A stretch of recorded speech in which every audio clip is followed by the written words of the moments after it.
way too cheery now. That's that sunshine right there. Okay, welcome another Wednesday night. Thank you, Pete, filling in last week. I was at the hospital with the boy and the wife, and life is good. Boy's doing wonderful. Back at home, and she's tired of me enough to tell me to leave. So, here I am. PJ could not be with us this evening. I am hopeful to get him in here in a couple of weeks. I told him if he can sit out there, he can sit up here, and we can work him into talking more. So we'll work that out. And now that I've told you that, see, there's a little bit of pressure involved in that, so maybe that'll work in our favor. I don't know. We'll see. Anyways, we are going to go back to what we've been talking about, which is the flood. The flood. So we're working on our proof of truth, the external proof of the events of the Bible, and we are up to the flood. This is part 3 of the flood. So if you missed the other parts, they're available on YouTube as well. But we will go through a little bit of a catch up here just real quick. I didn't listen. There was a flood? There was a flood. I know this might be news to you, Pete. Yeah. There was a big flood. It really changed everything. So let's go through a summation up to this point. First of all, we learned that water is very powerful. And as I like to say, water always wins. No matter what, given enough time, water will win. No matter what you're doing.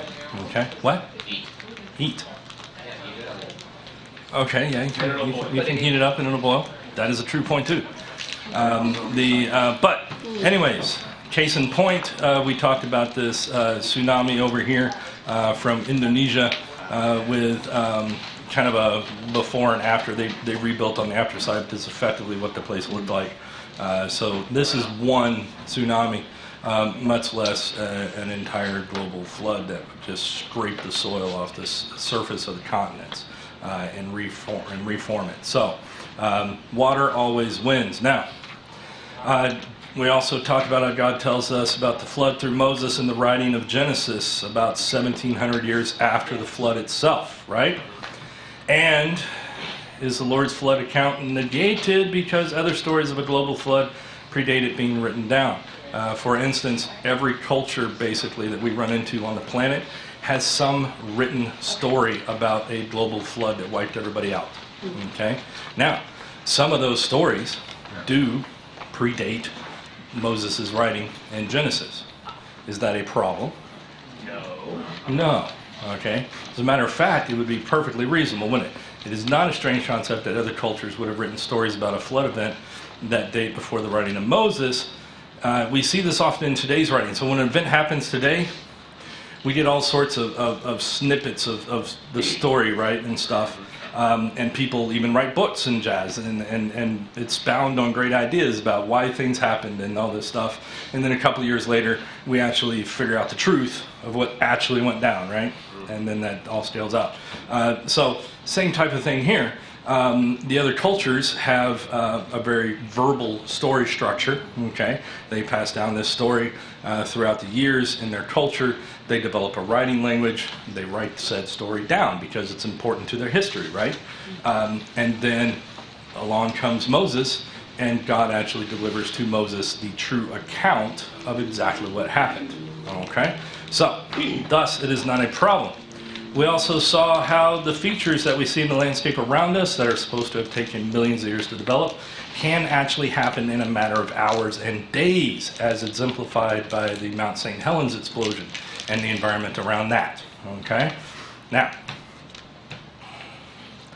we also talked about how the layers that we see in the Earth's crust, such as those seen in the Grand Canyon, can only be explained by the quick planing and deposition effects of a catastrophic global flood. Okay, so the water scraping the surface off the continents and depositing them in gigantic layers that make up the banding that we see today. Okay, everybody remember this conversation? Good. Lots of knots. The lack of erosion between the layers indicates that the layers were deposited very quickly. Remember we talked about when they're looking at the Grand Canyon and you see basically the continental surface shelf, okay, and it's very flat and very plain, clean. There's not a lot of erosion and that. And then the subsequent layers that are put on top of it, as you look down them, they're very straight. Okay, the problem being that if it took 1,000,000 years per foot that's laid down, you would have a significant amount of erosion, right? And we don't see that erosion, because erosion would create a large number of dips and stuff in that surface, whereas we see it being very straight and clean. Thus, it is a very quick process that does that. And then we talked about the bands in the Trotonino sandstone that are sloped at an angle of 25 degrees or less, indicating that they were deposited underwater, right? So that's that upper layer in the sandstone that they showed in Arizona, where it's got that 25-degree or less, a 15 to 25-degree angle, which only occurs when water flows over the sand, like creating sand dunes. Okay? So, and we discussed 2 Peter 3 through 6, where God explains that the world now is much different than the pre-flood world, and that the lost will willfully forget these things, that they're determined to hide the truth from themselves. Any questions up to this point? We're ready to move forward. Okay. Vince, what? I said that's going to be in my sermon this week. Oh, that's good. Hey. Yes, it will, won't it? Yep, right there in your section. Good job. I'm trying to preempt you just a little bit. I appreciate it. So what I've done is we're going to talk this week. We're going to go a little bit into the latter part of this layering and stuff. We're going to go back to is Genesis history. I've cut together a little section here, about 20 minutes. And the first part actually is in Dayton, Tennessee, fairly local. You can go there and see these things for yourself. It's pretty interesting. And then we're going to talk about the fossils and how the fossils themselves and the way that they're layered in fossil beds and stuff like that proves the flood in and of itself. Okay? So important part of the process. And because of how we're doing this, I wish I hadn't done that, but that's no problem. We will push this button and we will get started. You ready, Turkey? As we'll ever be.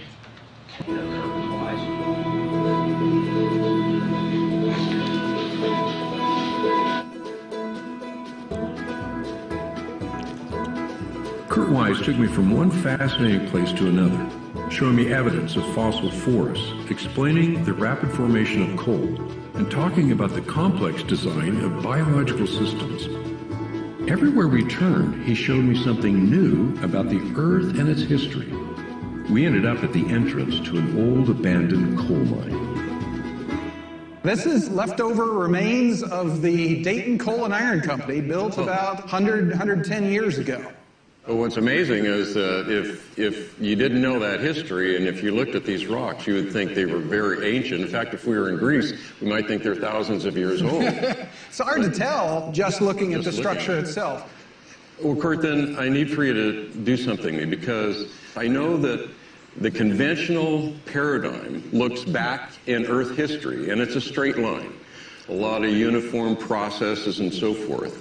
But the Genesis history is telling us that it's not that uniform.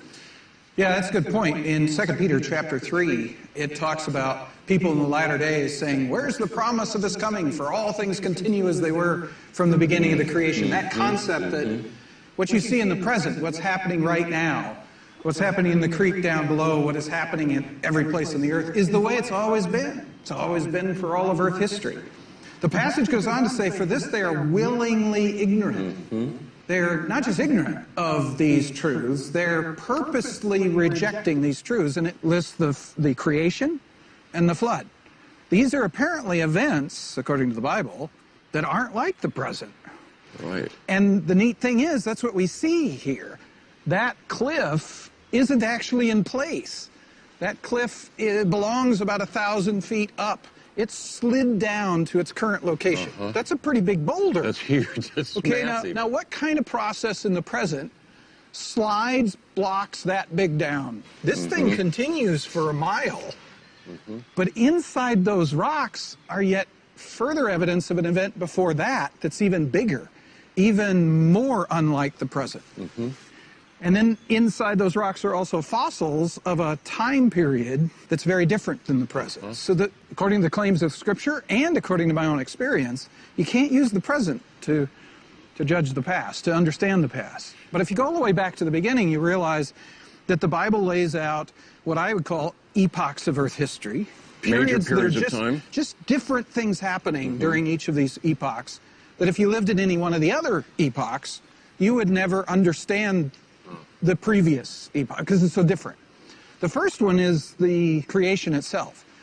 In 6 days, God created the entire universe. He created the planets and the stars, and he stretched out the universe with his outstretched arm. That's obviously not happening today. He's not creating planets. In fact, at the end of that passage, he says he ended his creation work.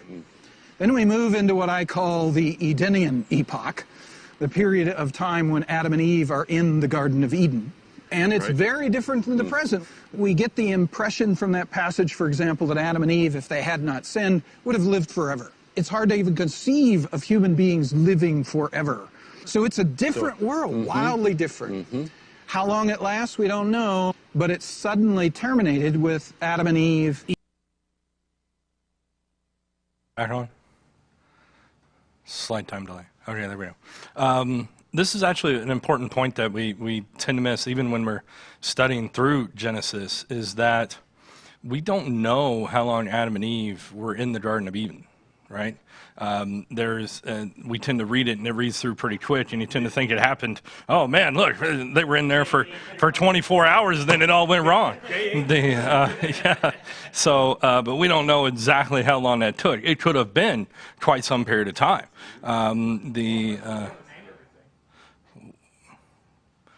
Good job, Turkey. Yeah, long enough for him to name everything. You're correct. Yeah, that time. He did name all the animals. So yeah, that was in that time period. I had no idea how long that took. So once again, still took a while. I mean, if they're all in a row, and how much time did he think about each one? He's like tiger, elephant, bear. I don't know. Yeah, exactly. It had been quite fascinating. I always wondered if he said, you know what? That's a better name for that one than it is for that one. Maybe that's a tiger, not that. So, who knows? Anywho, I digress. I don't even know how you got me onto that. That is a very important thing to understand, is that time gap that's in there, and it is an indefinite period that we are not defined for us. So here we go. Eating of the tree of the knowledge good and evil, rebelling, and God cursing the creation. He changed the rules in the universe. Now no longer is the sun going to be able to burn forever. No longer are we going to be able to live forever. So it's hard for us to even imagine what that would be like, because we only see the laws are... And we wouldn't have come to that conclusion if we didn't have the Word of God. We didn't have this... And that's what I think the Word of God has been given to us for.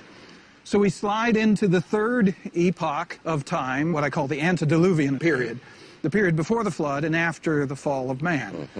It's a world that's different than the present. It's got the same natural laws going on, but it's a different set of critters, different set of plants.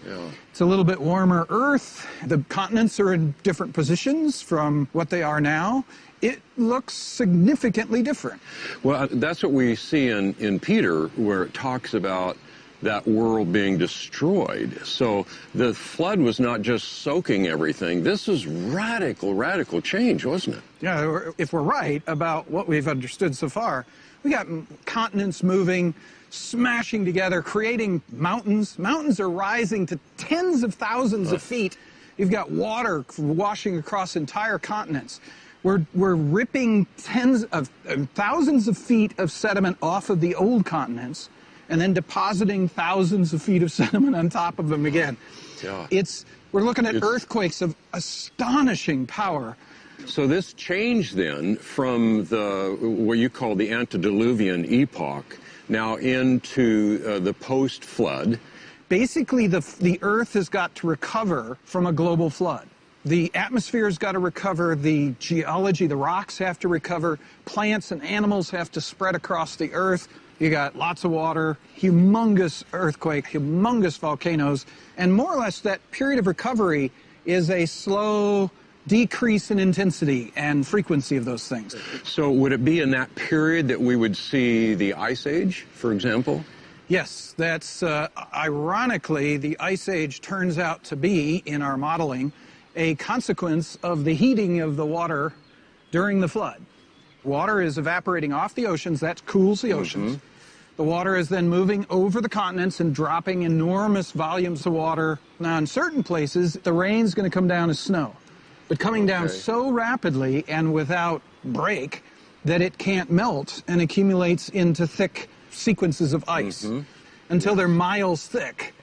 And then when the oceans had cooled enough that that rain generation system had stopped, then those glaciers then collapse under their own weight, melt back to the current position, and they're continuing to melt. You know, this thing, global warming, it's recovering, the Earth is still recovering from the flood. So that was real. So the important point here is everybody knows how complicated the human body is, right?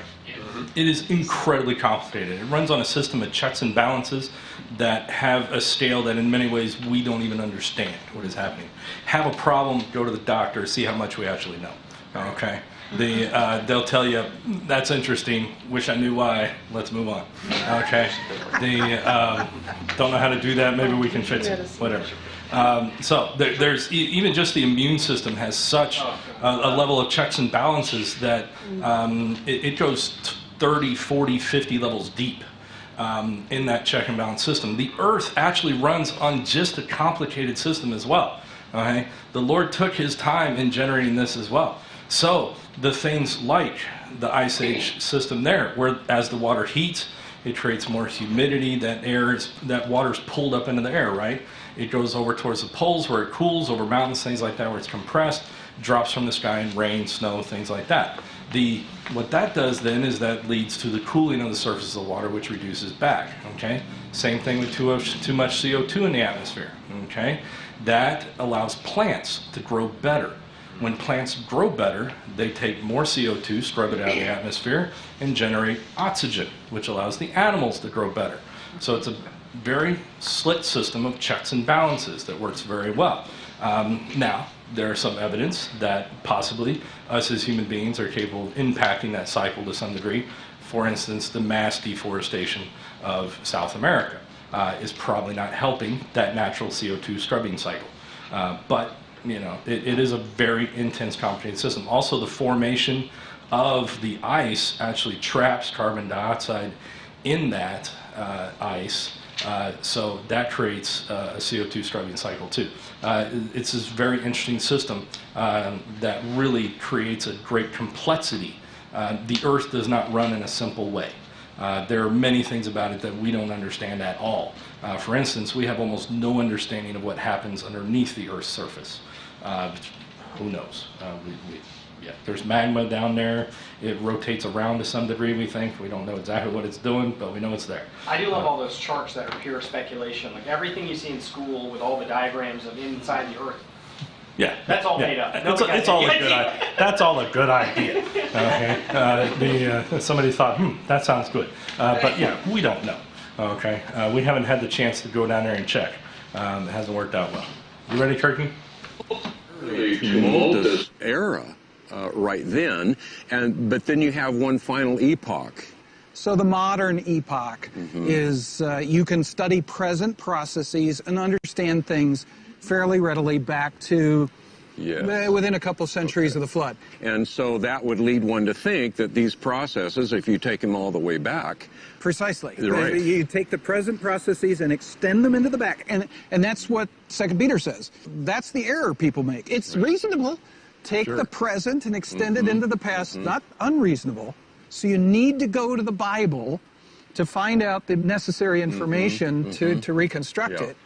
And looking at it the other way, if you start from the Bible, you only get the beginning of the story. Right. God has given us the ability to read the rocks and fill in the rest of the story. Yeah. And we need to fully understand the flood, we start with the Bible, but then we go to the rocks. Speak to the rocks and they shall tell thee what has happened in the past. Kurt made a good point.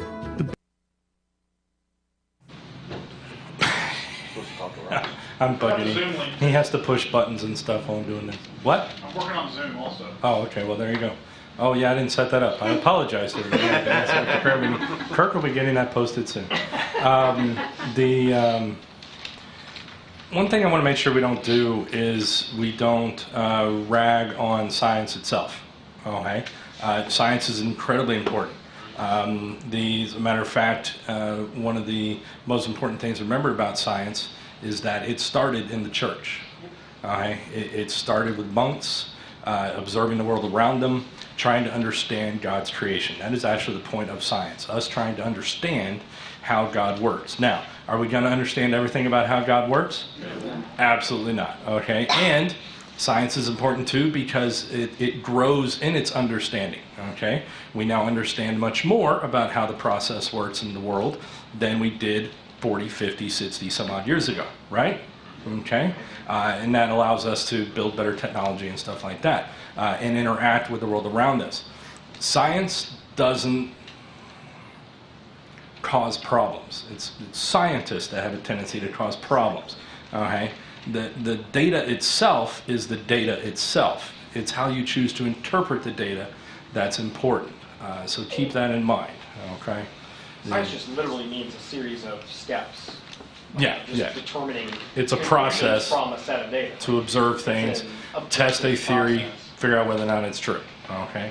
The only problem has been is that I'll be honest with you, the enemy has gotten into the process quite a bit, and he has caused people to latch on to aspects of science. Okay, it doesn't help our current news cycle and stuff like this.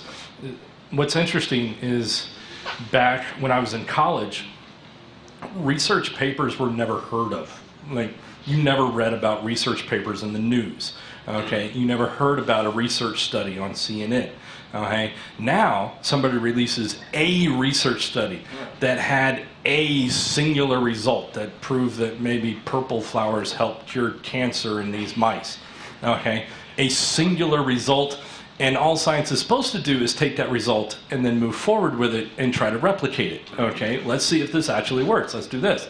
But what's happened now is there is so much focus on the singular report that it throws everything else out of perspective, which really messes with funding and all that stuff.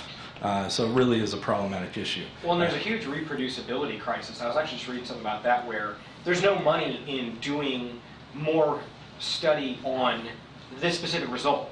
Exactly. There's only money in being able to come out and say, oh, we found this. Okay, now we found the next thing. We found the next thing. Yeah. So a lot of the stuff that's being done is never actually gone back and run again and run in different conditions. So something like 70-80% of stuff from the article I was reading was saying basically that it just never gets reproduces. A lot of it can easily be debunked. Oh, yeah. If you actually go back and look at the methods of what they did. Mm-hmm. And so much of it is just basically chasing the headline, chasing the next. The problem with the way payout. funding works now is funding is based in many cases on results.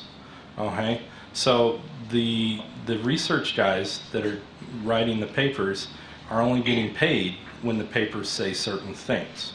Okay, Well, guess which what? The is papers are gonna automatically a horribly bad plan. Okay, because here we're studying the two dynamic natures of thought. The old earth, there is no God, it just kind of evolved out of the soup and things like that. Okay, versus God's in the program, six-day creation, 10,000 years old, stuff like that, right? That's our two different dynamics we're doing. But what's happening is basically the people that have enough money to do the funding are able to push their dynamic of understanding into the results, which is, for lack of a better term, it's like heresy. Okay, it's just a terrible thing to do. It would be like paying your pastor only to say all the bright, bubbly things that are in the Bible. Okay, and that nothing is a sin. Well, does that make it true?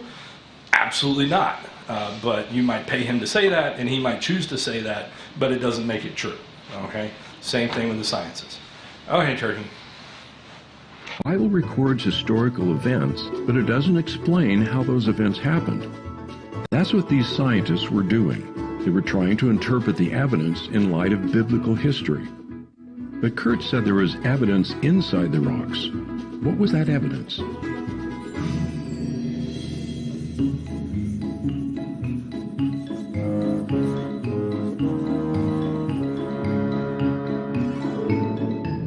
love coming to natural history museums. For me, as a paleontologist, it's like the chance to go to a zoo. It's all the animals that used to live before the flood.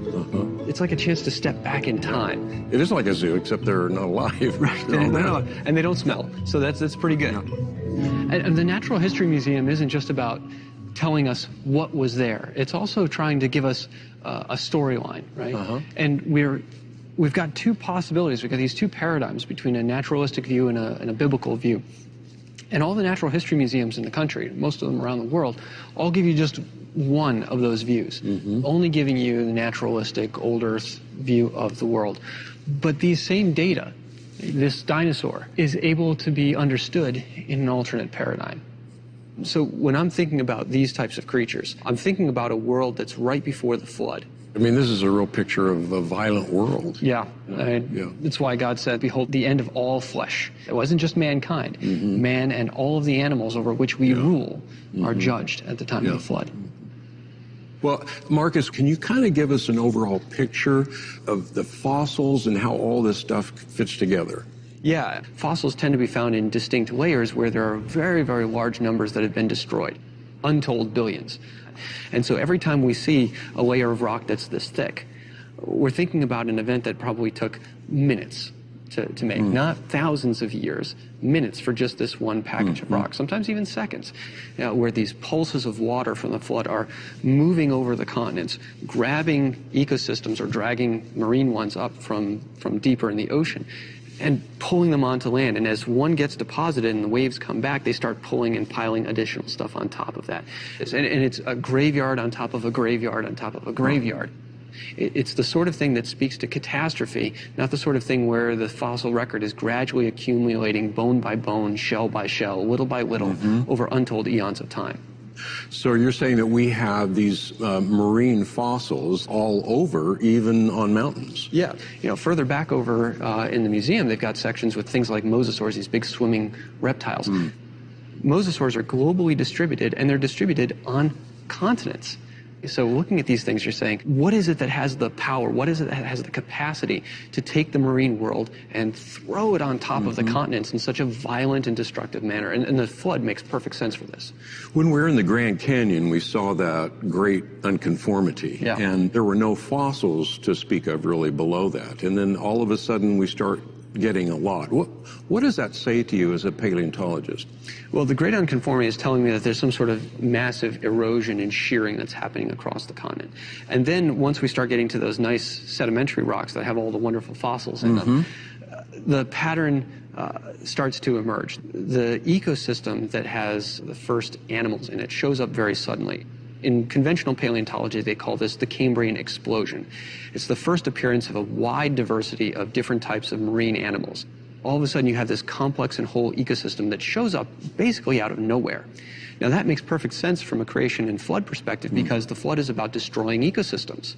Whereas in an evolutionary view, these ecosystems are going to have to arise a little bit more gradually as organisms diversify and evolve and respond to one another in their environment. But that's not what you see. Instead, you see an explosion of life that is complex, whole. The ecosystem is integrated with one another. You can see where all the different organisms fit with respect to one another. And that's just the first time that happens. Every time you move up in the geological column, in this fossil record, you start seeing snapshots of more and more ecosystems. You've got one ecosystem that's destroyed, and then you've got another one. It's got slightly different creatures, there's different interactions going on, and as the floodwaters move higher and higher, they're getting closer and closer to shore, destroying more and more organisms in the shoreline and eventually up onto land. Yeah. So I think I see what you're saying here, and that is that the paradigm that we're all taught, that conventional paradigm, is trying to tell us that the fossil record is an evolutionary picture of life as it is developing, as opposed to the Genesis paradigm that's saying, no, all of that life, all the complexity of life already was there, and now we're looking at the graveyard of all that life. Exactly. Well, what are some of the other data that you're seeing that convinces you issue of this paradigm? Sure. Well, one very curious situation with the fossil record, so thinking vertically about things, is not the hard parts of the animal, but the trackways. They're the footprints. This is a pattern that we see in several different groups where their footprints are first and their body parts are later. For the trilobites, for the amphibians, for the dinosaurs, the first time I find evidence of them in the fossil record, it's from trackways, not the hard parts. From an old Earth perspective, that's really weird and hard to grapple with because you have millions of years between the trackway production and ultimately the animal that made it. But that obviously doesn't make a whole lot of sense. Right? Because if there's trackways, there's animals, and those animals have bones and teeth and shells to them. Why aren't they fossilized? Instead, the pattern's telling us something different. There's no time between when somebody leaves a track and when somebody gets buried. But the fact that those trackways are still there, that should tell us something as well, shouldn't it? One, it tells us that the deposition or the placement of the next layer on top of them had to happen very, very quickly. Because, again, you go out onto a beach and you walk in the sand, your trackways are destroyed very, very quickly. But the fossil record is showing us something very different from today. This is death in a moment, right? This is death in an instant. And we're talking about a world that was complex, whole, integrated, and the flood is destroying that world sequentially and burying it in a vertical fashion. And so I think looking at the fossil record as a record of life is partly correct, but it's not about life's development. It's about life's attempt to survive an event that ultimately consumed all of them. Well, that would make sense then, because when God was talking about destroying the earth with the flood, it wasn't just the destruction of human life, it was the destruction of all life. And so now the world we live in is, as you said, radically different than what that was before. Yeah, when we look at the T-Rex, when we look at the mosasaurs, when we look at all these animals as ferocious carnivores, and they really are, I mean, they're terrifying, but that's not what they were initially created to be. And so these sharp teeth, these devastating claws, and the behaviors that go along with them all seem to be part of the curse. And part of that is genetic, part of it might also be just some modifications, but these organisms, by the time we see them, and this is important for us to remember when we come to a natural history museum, is you're not seeing the world at Creation Week. You're seeing the world as it existed at the flood. And that world was one that was filled with violence and was a pretty terrible place to be. I realized that the billions of creatures buried in those layers are a silent testimony to God's global judgment. I decided I wanted to see one of those layers of fossils for myself. If the dinosaurs had died suddenly in the flood, wouldn't it be obvious?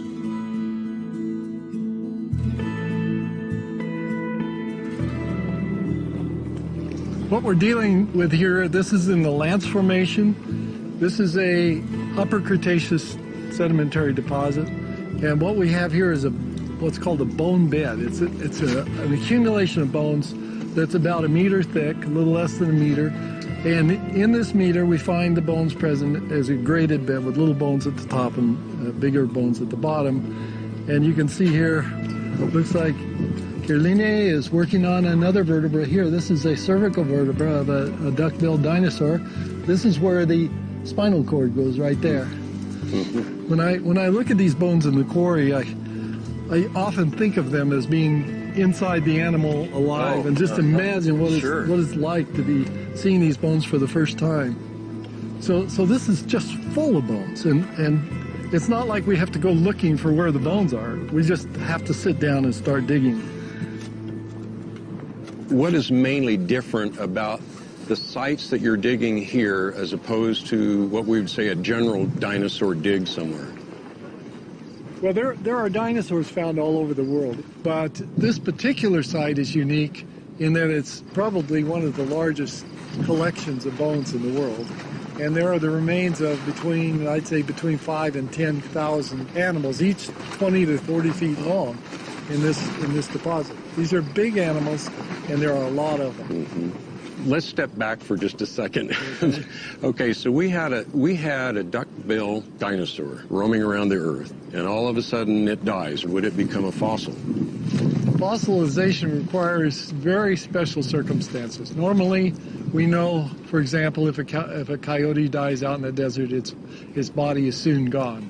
Yet these bones are all perfectly preserved. They have never been subjected to weather. They are just all there. Today it would be very difficult to imagine how you could do that. To some extent, we would really say that to find a fossil is rare. Even though we have many, many fossils, in terms of things that die, it's Right. rare if they become fossilized. It is rare. It requires special circumstances, not the least of which is rapid burial. These animals had to die, and then their carcasses had to have time to rot. So we're talking days or weeks or months, during which time the bones and tissues were either eaten away or rotted away. And then the bones that remained were deposited instantaneously in this environment, because they're in a graded bed with big bones at the bottom and little bones at the top. And you can see that here. The big bones are all down at the bottom. And when they start digging up here, they start to find smaller bones. So this is one of the more important aspects of most fossils like this are found in bone beds, like he's talking about. So it's basically these deposits. And I don't know if anybody here has ever been around cattle after they've been butchered and stuff. But there basically ends up being this boneyard that happens. And effectively what happens is when you have all these bones and they get washed away, okay, the bigger bones settle towards the bottom, and then the smaller bones settle towards the top, like rocks, right? So this speaks a lot to a global flood, because that's the only way you get this kind of deposit orientation. And it's not a localized phenomenon, it's a global phenomenon. They find these all over the place, where these bone beds, like he said, contain 10,000 animals maybe in this one area, where you have this nice gradation of sizing that's due to a hydraulic deposit in the sediment material. So the material is laid in with it, and the heavier stuff goes towards the bottom as it's being washed back and forth. Does that make sense to everybody? Okay, this is a very powerful tool, because most of the time what you see is the fossil of the single dinosaur, right? They showed some of those themselves, where you see this one solid fossil. Incredibly rare to run across those. When I was a kid, we actually used to go fossil hunting in the fields in Oklahoma. I once found a giant sea turtle, but even that giant sea turtle was in 5 pieces 10 feet apart from itself. So it was an interesting phenomenon in that, but a single creature would have to be, like he said, buried, okay, instantaneously in the sediment. Now, what I like about it too is he did make a quick note that the soft tissue, it kind of has to decay before it even gets buried, okay, because what happens if it's whole when it gets buried, then everything's going to kind of mush. So those ones that you see are kind of their whole form, like the body has to start to decay fairly quickly too, and then it's deposited in its wholer form. That is most easily accomplished in a body of water, okay, where you have things that also chew on that decaying carcass and stuff as well. So there was a lot of animals that felt like things were going pretty good probably as the flood started, and then things just got worse as they went along. But that's how it is too. They also talk a lot about in the beginning about how we get seashells and stuff and all that aquatic oriented stuff. How many people have found fossilized seashells here in Tennessee? Yeah, I know all the tri-state property. I ran over a rock 2 weeks ago, split this granite rock with my mower, and inside it are 4 seashells. Okay, it's split right along the plane where you see the 4 seashells. But anyways, that is incredibly common across the entire continent, and not only here, but all the rest of the world too. So it really speaks to a global phenomenon, not a localized issue. that condition requires a sorting process that can only take place during a catastrophic emplacement. So when we look at the dinosaur fossils, rather than looking at them from the standpoint of we have early dinosaurs, then middle dinosaurs, then later dinosaurs, you're looking at from the perspective that all those dinosaurs were in existence. They were all living, and then there was this huge catastrophe that brought them to an end. The dinosaurs are already dinosaurs when they first appear. They look just like anyone would think a dinosaur looked. And this is an enigma for those who believe in the evolution of the dinosaurs. But we hear a lot about transitional forms. What's the real story there? Scientists have been able to lay out some forms they think are transitional, and some of them are very interesting, some even challenging. But they are the exceptions to the rule. The rule is there are no transitional fossils, and what we find in the fossil record, and contra to Darwin's hopes, this is the rule, is that a form exists in the fossil record, it basically stays unchanged, and it disappears from the fossil record without having been changed. That's got to mean something besides evolution, because we don't ever see changes from this form into this form in the rocks themselves. So it's coming from somewhere else. It's a paradigm that's being imposed on the data rather than the data providing the paradigm. So I think it's very easy for me to be a creationist just based on my understanding of the complexity of life forms. And when we look at the fossil record, we can see that complexity is all there from the beginning, and this begs the question of where did all this complexity come from? It's one thing to have faith. I have faith that God was the creator, but that's substantiated by what I see around me. To say I have faith that evolution produced this when I can't even see how it could have happened, that's blind faith. That's a leap in the dark. That's a leap in the dark.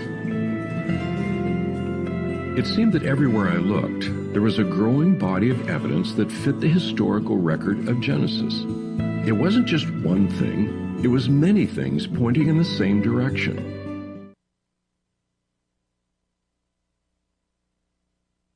Yep, hit the button. There we go. Okay. So the one thing I wanted to mention here is probably what most of you are going to run into is the examples of what they call the Arcane Man. Okay, old examples of ancient human beings that began to walk upright, blah blah blah, versus into us today. Right? We've all seen this hominid kind of construction. There's a few things to understand about those. One, most of those are derived from like single bones. Okay, they'll find a single femur and then derive their concept of the entire rest of the being off this one femur. Okay, or they'll find a skull and they'll define a concept of the entire being based on that skull. Now, does this sound like a reasonable plan? No. Absolutely you not. Find multiple Yes, examples of something multiple to examples, yeah. justify. Now, the other thing I want to say too is they're very quick to prop these things up as examples of in-betweens or tweeners, okay, as we go in there. One thing that also speaks very well against that is our own knowledge of our population around us, okay? For instance, the declaration that something is an in-between stage is denying that it could just be an anomaly, okay? For instance, Down syndromes. If you run across a skeleton with Down syndrome female, you will have a very construed concept of what things are, wouldn't you? There are a number of physical anomalies that we see in skeletal structure in our own culture, with dwarfism and stuff like that. Things are much different. So if you run across that fossil, okay, fossilized remains of some human being from the past, what's interesting is if you run across a normal-looking person that is fossilized, that is obviously a normal-looking person. When they run across something that looks abnormal, that is obviously proof of evolution into the face. Okay? What are you talking about, man? Didn't they prove several of those were a hoax anyways? On the classic chart you see, several of those were straight up Yeah, made several up. of those are just straight up made up. Like I said, Like they found an orangutan shin and said, oh, this is a whole here transitional species. we go. No, it's not. There's all this. And like I said, I don't want to be too hard on them because they are not the problem. The enemy is the problem, right? So what we need to understand is they are trying to justify their belief system by looking at the world around them, okay? We are doing the opposite. We are using our belief system to understand the world around us, okay? We're not trying to justify the world around us as it is. We don't require it to fit into the system, okay? Because we know the system is the system, whether we understand it or not. So we don't have that problem of that burden of proof in the same way. Don't ever hesitate to challenge people on what they know. Okay? If they think they know something, they say, well, what about this? Okay? Say, well, let's look at that specific example. Okay? Let's look it up on Google. Let's see what it is. Okay? It doesn't take much digging in almost all those things to go, wow, this makes absolutely no sense at all. Okay? But let me tell you what does make sense. Okay? And then go into the gospel and stuff like that. And once you have an understanding of why the world around you exists, then you can start to understand how it works. Now, I think that's probably sufficient evidence to prove the global nature of the flood. Does anybody else have any questions about the flood itself? No? We're good? Oh, yes, ma'am. They have all the fossils of like dinosaurs. Is there any bones of people? This is a very good question. And this, I will be very honest with you, is my one bone to pick with the people and dinosaurs walk the earth together group. Okay? Now, I'm not saying it didn't happen. What I'm saying is, I haven't seen any fossil evidence of it. Okay? I haven't seen a T-Rex and a person in the same area, right? I just haven't seen that. I cannot say that it didn't happen, and God is capable of many things through the occurrence of the flood, of sorting all that out. But I do find it interesting in that. It's the number one reason that I believe that dinosaurs were not necessarily on the ark. Okay? Because after the flood, if dinosaurs lived, I would definitely expect to see dinosaurs with human beings in their bellies and stuff like that. Okay, the occasional child that wandered off and got eaten by a T-Rex. I would expect to see that occasionally. Okay, and I don't see that. So that is the only bone I have to pick, literally, with that particular group. Is I don't see the evidence of that coexistence cycle, which can mean a lot of things, because my understanding of the world is not limited to the science. Okay, I have a paradigm where I believe in God, and I know that this is what happened, and it's obviously possible in the hands of God for things to happen, but He doesn't tell us that timeline of how things went down. So it is quite possible that He kept dinosaurs and people apart. Okay. Yeah, the structure of the continents were totally different back then. It is quite possible that dinosaurs just existed in part of the earth that people did not, and that's always possible. Yes, sir. I mean, a lot of the footprints and stuff you find of the bigger dinosaurs, you find human footprints inside those footprints at the same time. And that is the fascinating aspect of that, because they do have those side-by-side ones, and those are interesting. And that's all I really have on that. They're really interesting. But like he said too, those trackways also tend to be significantly separated from the construction of where the fossils are. So while the trackway is evidentiary of the possible coexistence of that, I would not consider it definitive of that proof point. That goes a long ways to proving the concept. It doesn't get me all the way there, is all I would say on that. So, like on the Job and stuff, you would consider those dinosaurs? Oh, like the Leviathan and things like that? Quite possible. Yeah, well, and that's definitely. the other interesting thing is there is at least significant evidence that isolated specimens may still be around. And the way he refers to Leviathan is a very singular structure, which would not promote a great plurality. Not that there was 10,000 Leviathans running around. He talks about it in a very singular form when he talks about the Leviathan. Now, it is also God talking about his creation, so that might be reading into that too much. It is a possibility that Leviathan was a breed of dinosaur in that genre versus a singular creature. So that is a dual purpose too. But we also don't know at which point Leviathan no longer existed. Yeah, and Job, like speaking to him like an animal he would know, like everyone would know. You know Yeah. what I'm saying? So it's Hey, there's the Leviathan. And it was be like, hey, there's Leviathan. Do you know this thing? And that seems, it seems terrible that you would know what the Leviathan was, judged by the description. Yes, those are the biblical references that I would use to justify that dinosaurs walked with man type thing. And what I'm answering in her question is I don't see fossil evidence of that. Does that make sense? Any other questions? I have one more. Yeah. Have they found any human bones dating back to Noah's time? The Noah's time? I mean, The flood, when the flood. yeah, I mean, we definitely have human beings that now, we've talked about dating and the problems with dating and stuff like that. We have found people that date back to that time period. Now, we have a hard time. Here's the thing.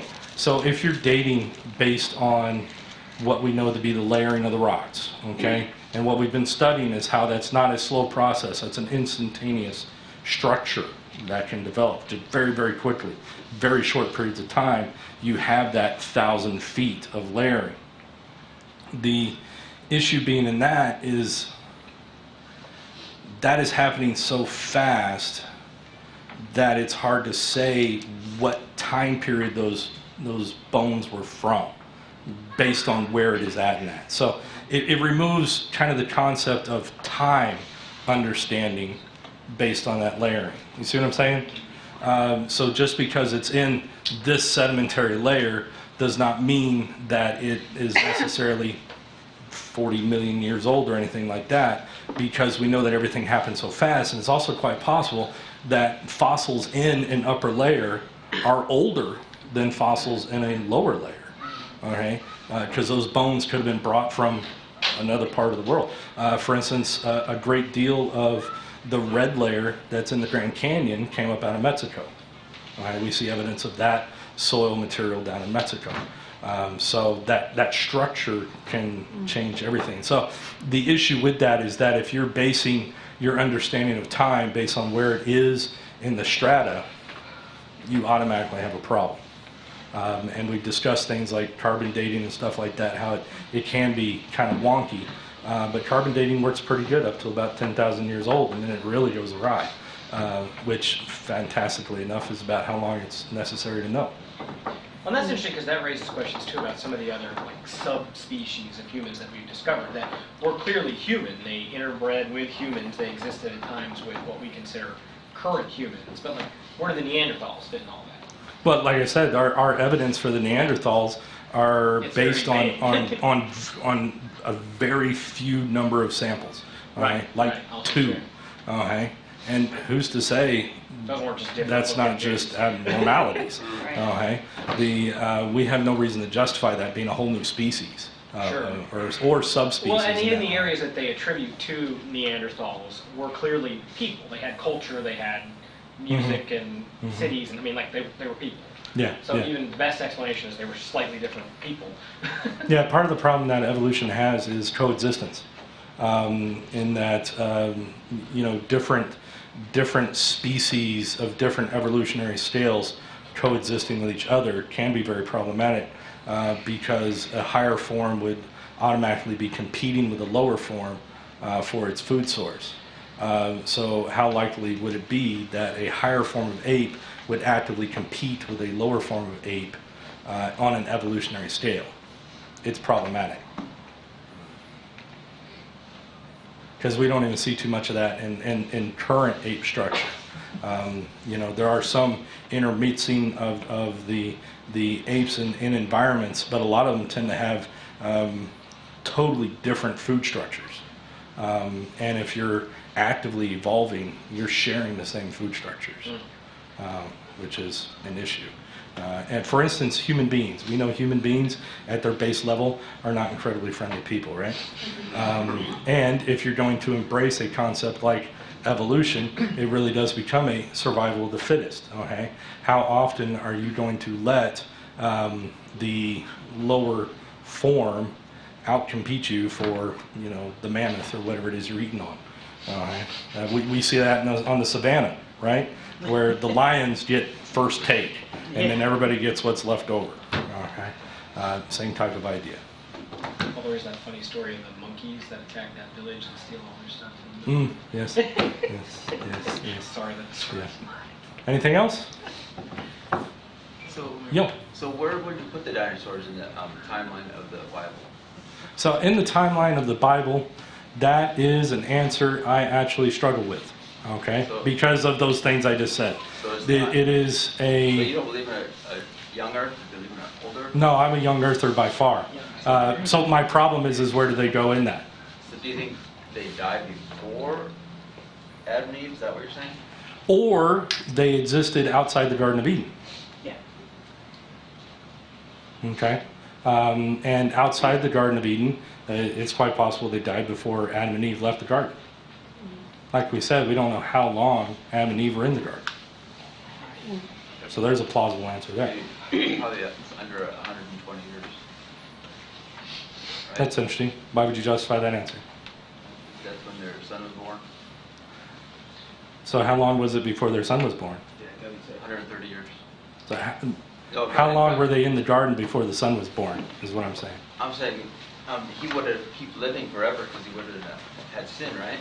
Or we would have knew him fall, right? Doesn't say anything about that. So after he would have had to be born outside of the Garden of Eden. Yeah. So it had to be quite short, 100 years. Yes. Hold on one second. Yes. I'm obviously brand new, okay? But from what I understand, animals, and they're called beasts, because it says that in Genesis that we should, whatever the words are, over the beast, whatever that word is. We have dominion over them, yeah. Over the beast. But in that time there was no death, so like the dinosaurs wouldn't eat the humans, even though they found them. They were all. And that is the herbivores. construct that he was speaking of, in that, that's probably post-fall effect of the terrible nature of the lizards. Okay, at that point, kind of that terrible nature of the fall is what affected the dinosaurs negatively in that regard, and then they all started eating each other. Which, in that case, what I would lean towards more of is the general separation of the two things in the continental structure. That's where I would lean on that. My ultimate answer to this question is I think it's an interesting conversation that I have no ability to actually answer. Okay? I think that's the only intellectually honest answer to that question. I don't know where to put them because I don't see them here, but biblically I can justify that they're here, okay, which makes sense. I just don't physically see it either. Yeah. So I am going to take the biblical construct of that as the truth, okay, and I'm going to try to apply that to the things that I see in the research. The biggest reason I would think they would live with humans is kind of like the Inca stones and stuff like that, where you can see humans using dinosaurs to do work on stones they found in the ground. No, that's what I'm unaware of. I'll have to look at that. Stones they find of all these dinosaurs. What, like drawings or something? Yeah, they're carving. Look up Inca stones. Inca stones. I'll look that up. That's fascinating. Okay, I'll look that up. And we can talk about that more. But my guy is telling me I'm way over time, which I'm 15 minutes over time. So sorry about that. So anyways, we'll get together next week and maybe talk about this a little bit more, because this developed into an interesting conversation. And then we'll talk about this a little bit more, I think, and then we'll take a look at some other stuff. We'll move on to the next thing after the flood. Okay?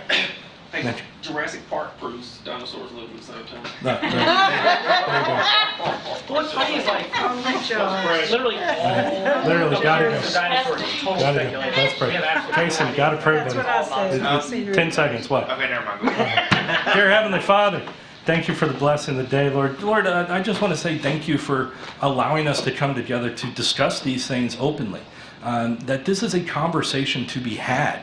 That it's not a set in stone thing that this is the way it was, as the scientists try to beat onto us about an understanding. But there is this construct of the way you built your universe, Lord, and the way you manufactured this earth, and the way you created human beings and all of your creation, Lord. And we should be joyfully having this conversation of and throwing back and forth how this worked and what things looked like. Lord, I am just thankful for the opportunity to get together and have that conversation there. Lord, I just pray that the things we've discussed this evening, Lord, have just brought glory to your name, that we're able to use these things in discussion openly at work and with our friends and our family and things like that, ultimately to win people to Christ and to bring people to an understanding of our Lord and how much he loves us, and that all he wants to do is be with us. Lord, we pray, Lord, for the blessing. Continually guide us and protect us, and allow us to go home safely and come back on Sunday and next Wednesday to discuss these things even more, Lord. Lord, in the most holy name of Jesus Christ, I pray. Amen. Amen. So, prayer meeting is set up, right, Turkey? Yep. Okay, so we're going to move into prayer meeting for those.